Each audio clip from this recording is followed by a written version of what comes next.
All right, welcome back. So in this video, we're finally going to write our first recursive function. So big moment. And the first thing we should do is just talk about the game plan for any recursive function. There's two things that must be present. So the idea is that we're invoking the same function over and over, having one function call itself recursively, but there has to be a stopping point. And that's the second piece, which is called the base case. So the base case is where the recursion stops. There has to be an end of the line. It doesn't just continue to call itself over and over and over and over forever. That would be a huge problem. Just like a while loop has to have some place to stop, otherwise it just goes forever and makes your computer angry. So if we go back to this example with Martin and the dragon, every time, let's say that this represents a single function call. Let's call it check for odd numbers. And it's called over and over on a smaller piece of data each time, but that doesn't just go forever. There's a clear stopping point. The code, if we were to write this, and we can do it in a bit, the code would basically have a conditional to check, is the list empty? Is there an empty array for numbers? If that's the case, then stop.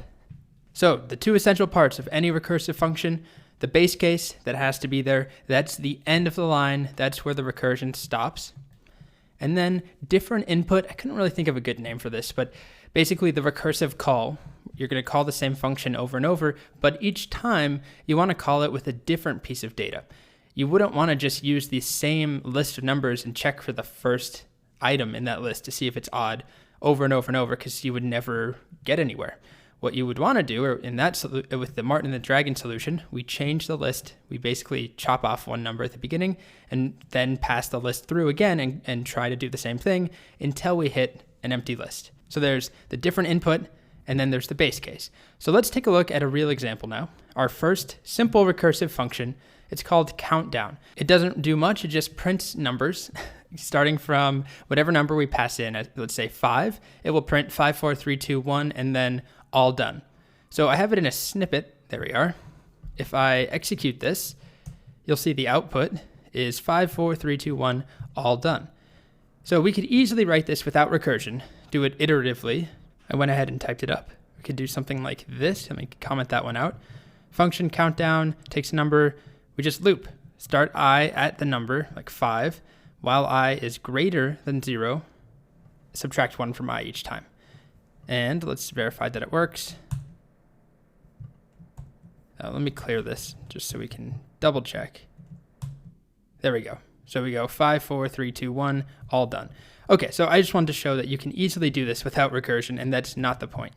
This is something that we all are familiar with, just looping and printing numbers, but to do it recursively is a bit different. So let's walk through how it works. When I call countdown, let's do something simpler. Let's do 3. Countdown with 3. Well, let's just walk through line by line. Is number less than or equal to 0? No, it's 3. So none of this happens.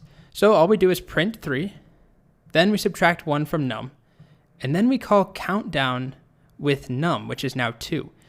So we print 3, so we can, if we step through, basically print 3, then the next line, num is now 2, so we call countdown with 2. So then let's start over. Is 2 less than or equal to 0? Nope, so we skip this. We console.log num, so that's going to be print 2 again. We subtract 1 from num, turning it into 1, and we call countdown with 1. Then starts over, countdown of 1. If num is less than or equal to 0, that's still false. Console.log num, so then we print 1. I cannot spell print. Print 1, and then countdown of 1, or excuse me, countdown of 0, because we subtract 1 from num, giving us 0, start over, countdown of 0. Now, this is our base case. This is the end point. Otherwise, if we didn't have this, we'd keep going into negative numbers and just forever.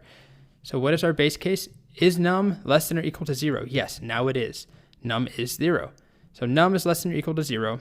So we console.log all done. And then this is important. We return.